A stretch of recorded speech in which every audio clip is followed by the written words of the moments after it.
It is 11:15 here on the East Coast, which means it's almost bedtime for me. But before I do that, I am going to make an apple cinnamon overnight oatmeal.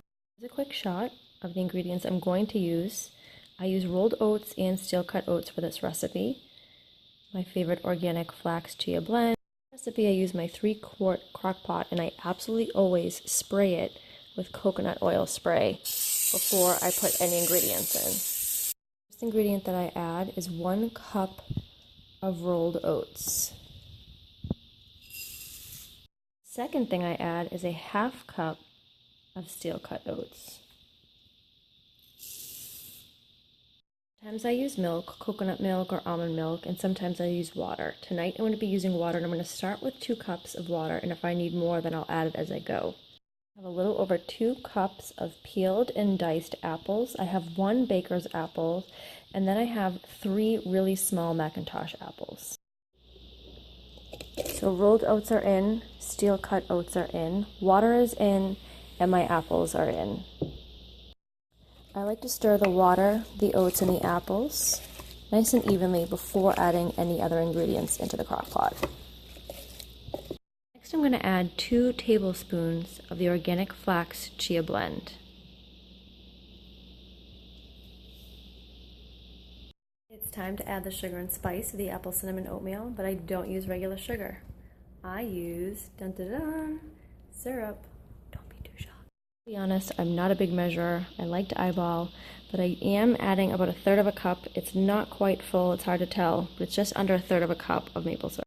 So giving this another stir with the flax chia blend and the syrup before adding my spices in. Ingredient, ground cinnamon. No, I don't measure. I just sprinkle it in. Next spice, ground nutmeg. I also just kind of eyeball this one too. Sprinkle it in and give it another stir. And last but not least, for spices, I'm going to add just a little bit of ground cloves. I love cloves. You don't need a lot. So stirring everything up. I'm going to add just a little bit more water. I know that this is liquidy, but this firms up really nicely, and I don't want it to stick too much to the crock pot. So I added another 1/2 cup of water. So I have 2.5 cups in total of water in here, and I'm going to set this on low. That's it. You cover your crock pot. Cook it on low all night while you're sleeping, and when you wake up in the morning, your house will smell amazing and you will have breakfast ready for you. The biggest reason why I chose tonight to make the overnight oatmeal is because tomorrow is my 4-year wedding anniversary, and my husband loves oatmeal. So when he wakes up in the morning, he'll have breakfast ready for him. If you're a night owl like me and you watch this tonight, be sure to check back tomorrow. You can see how it looks when it's all done and how I serve it in the morning. Good night. Good morning, everybody. It is about 6:45 here. My overnight oatmeal is done. My house smells delicious, it looks delicious, and I'm getting ready to serve it for breakfast. So I showed you guys last night that I spray my crock pot first with coconut oil, and that helps eliminate the oatmeal from sticking to the crock pot. I turned the crock pot on around 11:45 last night.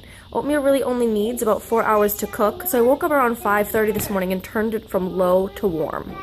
You can serve the oatmeal as is, or my husband likes his with walnuts and raisins, and my daughter likes hers with raisins. You like it? Yeah. It's yummy. Oh, it's a big bite. It's a little one. This recipe served my husband, my daughter, and myself, and we still have some left over. So I'd say it serves about 6 to 8, and it heats up really, really well in the microwave the next day.